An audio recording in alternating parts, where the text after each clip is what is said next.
Let's roll on. 1 p.m. Eastern with the Houston Texans 2-0, 1-0 on the road. The Minnesota Vikings 2-0, 1-0 at home. We're at US Bank Stadium in Minneapolis, Minnesota. This is going to be a really, really fun cap.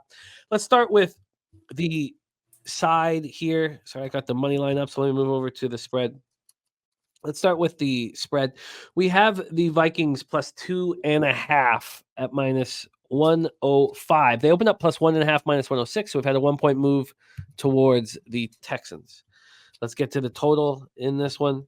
From a total side of things, we have a 46 and minus 111 to the under. This opened up at 45. We've gone 1 point up to 46. Let's get to the cash flow then and see what we are dealing with. Okay, sorry, those are the 4 o'clock games. My bad. Here we have it. 34% of the tickets and 75% of the cash on the Vikings. Oh, let me go back to that. Did I have this? Yes, I had that right. So we have 34% of the tickets, 75% of the cash on the Vikings. You have 64% of the tickets and 76% of cash on the over, and it's gone up a point. Coin saying cluster injuries for Minnesota wide receiver. Let's go over all of that. Let's start with the Texans. So week 1, they win 29-27 in Indianapolis. Week 2, they win 19-13 at home over the Bears. Both were underwhelming victories. You know who else had underwhelming victories? The Kansas City Chiefs. I mean, the Texans are just showing us that they're going to win football games, and they might not look that good doing it. And that's what the best football teams do. And maybe it's time we include the Texans in that group. It was the defense that led the way in that victory over the Bears. Stroud was 23 of 36 for 260 yards, touchdown, no picks. Nico Collins, again, just rolling. 8 catches for 135 yards and a touchdown. Stephon Diggs was next, 4 catches for 37 yards. So here, Nico Collins had 98 yards more than the next receiver. Joe Mixon came back to earth. That first week's performance made no sense to me. Then he runs 9 times for 25 yards, catches 3 passes for 25 yards. That's the Joe Mixon I know. Texans were just 4-14 on third down. The pass rush was excellent. Texans finished with 7 sacks and 11 quarterback hits. They got interceptions from Lassiter and Derek Stingley Jr. And Fairbairn is a monster. Those field goals, 56, 47, 59, and 53. He had 3 field goals 50 or longer last week. So he's the first player in NFL history with 5 or more field goals of at least 50 yards in a 2-game span. I was surprised when I read that stat. Some of these kickers look very good to start the season, and I imagine that will be at least matched at some point this year. Let's talk about the Vikings. They win week 1, 28-6 of the Giants. They win week 2, 23-17 at home over the 49ers. Vikings coming off of that very impressive win. Sam Darnold was the 49ers backup last year, and he looked very good against his former team. 17-26, 268 yards, 2 touchdowns. He also ran 5 times for 32 yards. He did fumble twice and was lucky not to lose either of them. Justin Jefferson caught 4 passes for 133 yards and a touchdown, but he left the game with a quad injury. Now, he said he's feeling pretty good. He always says that when he gets hurt. Came into the facility, says, I'm feeling pretty good. He's listed as day-to-day. Jalen Naylor caught 3 for 54. Ty Chandler caught 10 for 82. They got 6.1 yards per attempt on the ground. And Chandler led the way there. That was their most productive ground game in almost 3 seasons for yards per attempt. The Vikings were 7-12 on third down, and the pass rush was dynamic. And that's against a really tough 49er offensive line. 6 sacks, 7 quarterback hits. Blake Cashman was all over the field, 13 tackles, 3 passes. Defense. He's awesome.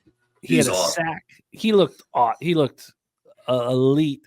Patrick Jones had 2 of the 6 sacks on Purdy. Then another interesting thing here is they allowed the Niners to put up 399 yards. So they had this bend but don't break defense, held the Niners to 2 of 10 on third down. So we need to know, if you want the Vikings, you need to know what's up with Justin Jefferson. You need to watch that very closely. Jordan Addison inactive after getting the ankle injury. And then Dallas Turner left with a knee injury. O'Connell said it's not serious, but strong rookie outside linebacker Dallas Turner, I don't know if you want to risk that. So those are question marks that need to be answered for the Vikings throughout the week. Take it away for us here, Troy. Texans, Vikings. Yeah, this whole game, I'm like, oh, come on, please tell me it's time to fade the Vikings. Is this team really legit? I need to go back and watch some more film on that game. Just love what the San Francisco 49ers, I love what Shanahan does with his inverted splits on the offensive line. Just brilliant. We talked about that last week where his tackles, his guards are on the back half, on the shoulder, basically where the tackles are supposed to be, but there's no rule against it yet. It's brilliant. And the way he's pass blocking, right? He's pulling guards. He's giving a play action look without actually faking a handoff. I think it's pretty impressive what he's doing. I really want to fade this Vikings team. God, I want to fade this Vikings team. And let's be honest, the hard part about fading the Vikings when I get into it is that Darnold's, people are so low on Darnold, they're trashing Sam Darnold. And I was one of those guys, a skeptic about this guy. But what has he had in the NFL? He had 3 years with the Jets when they were absolutely terrible, 2 years with the Panthers when they were just as bad. We've never seen him in a favorable situation with talent around him and good coaching. We've never seen it. Well, now we're seeing what could be with O'Connell, Flores. They changed it real quick, man. I love the coaching staff over here in Minnesota. And so I was bouncing back and forth in this game. And for the Texans, I mean, elite upside, but they still got some major issues. Stroud he struggled versus man-to-man against Chicago. Now, I doubt we'll see that type of elite coverage here against Minnesota. The O-line is grading out in the bottom half of the league. Again, top 5 in pressure rate allowed. And, but here's the thing about Stroud. He's a great quarterback. He knew last year he had a leak. He was terrible against the blitz last year. And guess who's the number 1 quarterback versus the blitz this year? C.J. Stroud. What is Flores going to deliver? You're going to get from Flores. You're going to get 40% plus blitz rate. I'm looking towards the Texans. This line's moving towards the Texans. It's in a range. I like the bet. I just don't know why I'm so skeptical to pull the trigger. I'm so skeptical to pull the trigger in this spot, and maybe that should keep me off. I know why you're skeptical to pull the trigger. It's because of the coaching in Minnesota. No disrespect to the coaching in Houston, but they're pressing all the right buttons. And they're at home, and it's going to be loud. We just saw the Texans on the road have the ball for 40 minutes in week 1 and not cover a 3-point line. So you have every right to be nervous. I took the Vikings at plus money to win less than 6.5 games this year. I couldn't have been more wrong. But these short road favorites are uncomfortable to back. Birdie says, here's the thing about Houston. They won games versus bad teams last year. This year, they are playing much tougher teams and defenses. Stroud is legit, but the pass rush is too high on Houston, in my opinion. So teams that closed at 2.5 the past 2 years, there's been 10 instances where a home team is closed at plus 2.5 and the market moved towards the road team. The road team is 6-4 ATS, 6-3 straight up. Nothing spectacular, small sample. But when the sharp action's also on the home team spread, 5-0, and the average margin of victory is 17. Like, I don't know, man. I should probably be on the Texans in this spot, but I'm not that confident in it. And Birdie's talking out the other side. So, and that was power rating, not pass rush. My bad. Power rating. The power rating is too high on Houston, in his opinion. I am uncomfortable when I'm that wrong on a football team.